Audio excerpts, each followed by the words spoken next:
Гибудачи ахлах сургууль нь Япон улсын Гипу мужийн Модосу хотод байрладаг хувийн ахлах сургууль юм. Тус сургууль нь 1958 онд байгуулагдсан. 1958-аас 2016 онуудад зөвхөн хөвгүүдийн сургууль байсан бол 2016 оноос хойш эрэгтэй эмэгтэй холимог хүүхдүүд суралцдаг сургууль болжээ. Тус сургууль нь сурагчдын сонирхол ирээдүйн зорилгод нийцсэн хэд хэдэн үндсэн хөтөлбөр тэнхимтэй. Үүнд нэг ерөнхий хөтөлбөр, хоёрд их сургуулийн анги. Энэ нь Япон улс болон олон улсын өндөр зэрэглэлийн хувийн дээд сургуульд элсэн ороход чиглэсэн өндөр чанартай сургуулийн хөтөлбөр юм. Өдөрт 7 цагийн хичээлийн дараах нэмэлт цагийн хичээл ордог, хувийн төвшинг харгалзан анги дүүргэлд 20-с ихгүй сурагч байдаг. 1. Ерөнхий анги.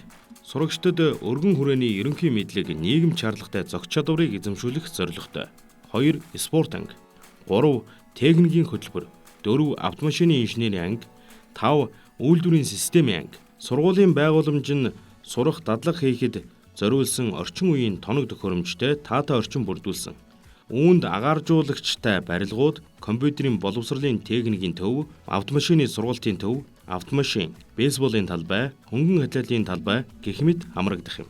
Гибудачи ахлах сургууль нь одоогоор 4 улсын сургуулиудтай санамж хүчгийн хүрээнд хамтран ажиллаж байна. Үүнд Тайланд, Австрали, Өмнөд Солонгос, Монгол улс зэрэг улсуудтай хамтран ажиллаж байна.